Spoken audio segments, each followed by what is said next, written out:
Buenas, mis amados discípulos. Dios les bendiga.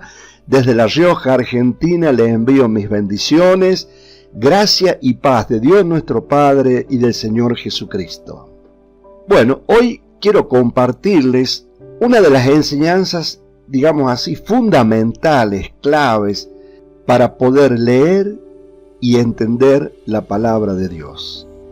Y como a mí me gusta ir directo al grano, quiero que me acompañen al libro de Segunda de Pedro, capítulo 1, versículo 20, y leemos lo que dice la palabra de Dios. Dice así: entendiendo primero esto, que ninguna profecía de la Escritura es de interpretación privada. Vamos a dividir este versículo, que es tan cortito, lo vamos a partir en tres partes. Lo primero que tenemos que plantearnos nosotros como hijos de Dios, como creyentes, como aquellas personas que queremos agradar a Dios, es la primera parte de este versículo, que lo primero que tenemos que entender, dice, entendiendo primero esto, que ninguna profecía, la palabra profecía se usa en la Biblia de dos maneras: todo aquello que es predicho y todo aquello que es declarado. No todo en la palabra de Dios es predicción, pero mucho de la palabra de Dios es declaración, ¿no? Entonces, entendiendo primero esto, que nada de lo que ha sido predicho o declarado en las Escrituras es de interpretación privada. ¿Qué significa esta palabra interpretación privada? Esto es clave, es fundamental. Cuando yo leo la palabra de Dios, yo no tengo que hacer interpretación privada, porque si yo hago interpretación privada, tengo una doctrina, y si María hace interpretación privada, tiene otra doctrina. Entonces, acá tenemos que plantearnos esta situación.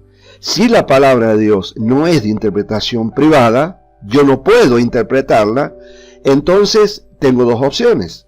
O la palabra de Dios no se puede interpretar, o la palabra de Dios se interpreta a sí mismo. Y eso es exactamente lo que Dios ha dejado escrita su palabra, porque Él no va a permitir que un mortal interprete su palabra. Por lo tanto, Él, a través de claves de interpretación, hace que la palabra de Dios se interprete a sí misma. Y la palabra de Dios se interpreta a sí misma de tres maneras básicas y fundamentales. Y vamos a verla por lo menos a las dos primeras. Dice así: la palabra de Dios se interpreta a sí misma, ¿dónde? En el versículo donde está escrita. La palabra de Dios se interpreta a sí misma, ¿dónde? En el contexto. Y la palabra de Dios se interpreta a sí misma en su uso previo. Bueno, creo que las dos primeras son fáciles de entender, que son las que vamos a ver hoy rápidamente, viendo dos o tres ejemplos que nos van a dar mucha claridad sobre este tema. En su uso previo también es fácil de entenderlo, pero no muy común. ¿Por qué? Porque si yo en algún momento en que estoy leyendo una escritura y la palabra de Dios no se interpreta en el versículo ni tampoco en su contexto, tengo que adherirme a que Dios usó o que la usó previamente y que ya dio la definición y la descripción de ese uso. Esto no lo vamos a ver, yo les dejo esta inquietud para que ustedes lo vean. Si les interesa profundizar más en la palabra de Dios, que se anoten en el seminario bíblico donde desarrollamos todos estos temas. En la descripción les dejo el enlace para aquellos que quieran suscribirse y tomar ese seminario que se llama La Abundancia de Dios. Pero antes de ir a la enseñanza, quiero presentarme. Soy Manu Pereiro, ministro de Dios, y si esta enseñanza te gustó, te invito a que te suscribas a nuestro canal y actives la campanita para que seas el primero en recibir las enseñanzas de la palabra de Dios correctamente dividida.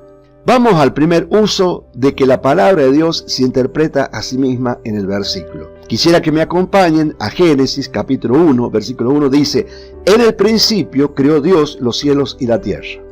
¿Yo necesito un diccionario para entender esto? ¿Necesito una interlineal griego-español? ¿Necesito un libro de concordancia? ¿Necesito doctorarme en teología para entender este registro bíblico? No, ¿no es cierto? Es muy claro este registro bíblico. ¿Dónde se interpreta la palabra de Dios? En el versículo, ahí mismo donde está escrita. Vamos a otro ejemplo. Fíjense, Evangelio de Juan, capítulo 3, versículo 16. Dice así la palabra de Dios: porque de tal manera amó Dios al mundo, que ha dado a su Hijo unigénito, para que todo aquel que en Él cree no se pierda, mas tenga vida eterna. ¿Dónde se interpreta la palabra de Dios en el versículo? Ahí está, clarito. ¿Qué dice Dios? Que Dios amó al mundo de tal manera que le entregó a su Hijo unigénito para que nosotros que creemos en Él no nos perdamos y tengamos vida eterna.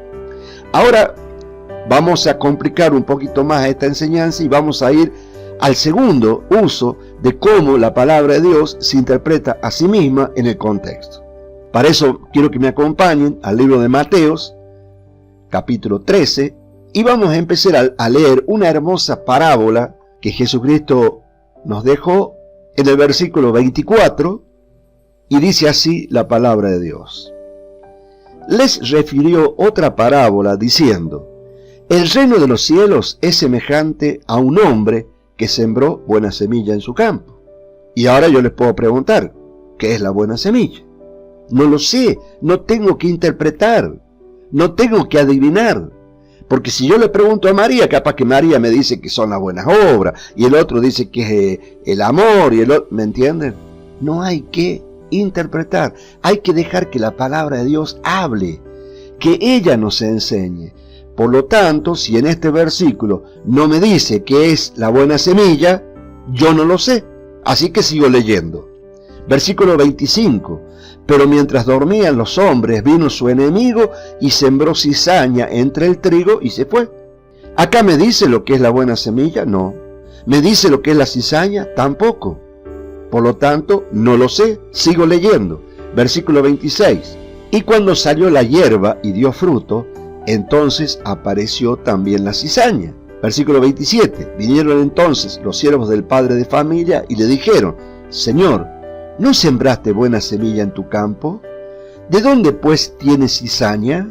Él les dijo: un enemigo ha hecho esto. Y los siervos le dijeron: ¿quieres pues que vayamos y la arranquemos? Él les dijo: no sea que al arrancar la cizaña arranquéis también con ella el trigo.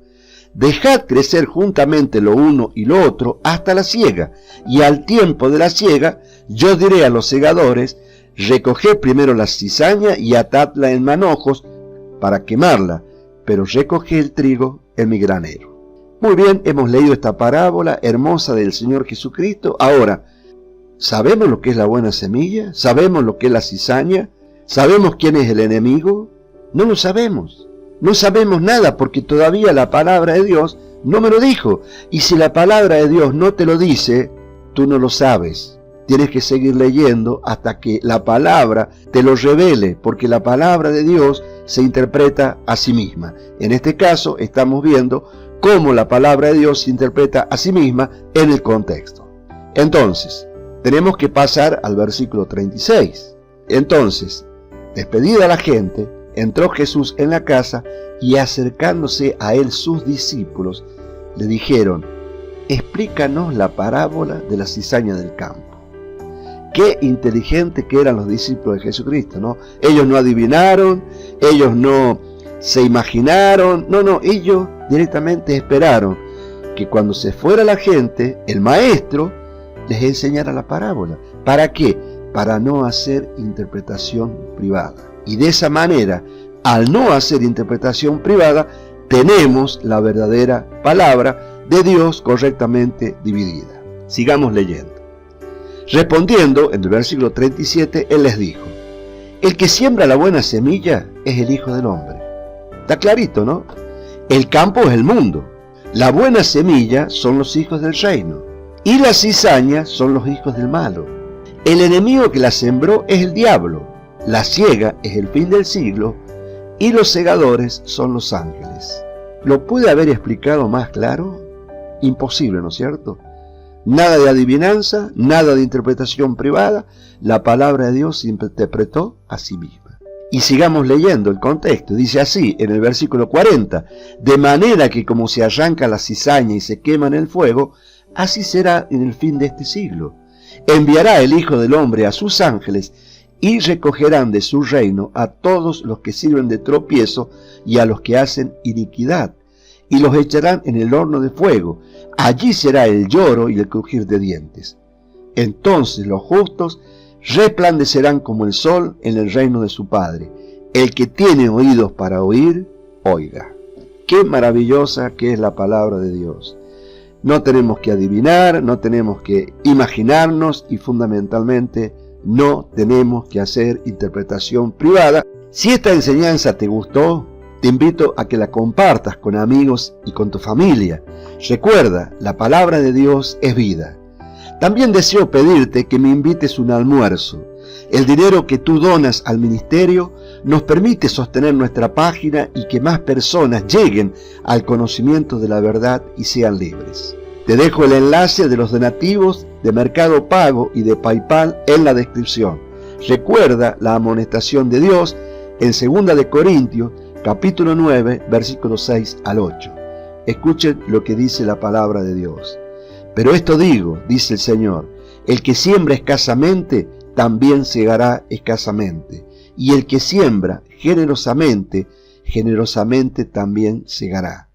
Cada uno dé como propuso en su corazón, no con tristeza ni por necesidad, porque Dios ama al dador alegre. Y poderoso es Dios para hacer que abunde en vosotros toda gracia, a fin de que, teniendo siempre en todas las cosas todo lo suficiente, abundéis para toda buena obra. Que Dios los bendiga y nos vemos en la próxima enseñanza. Chao, chao.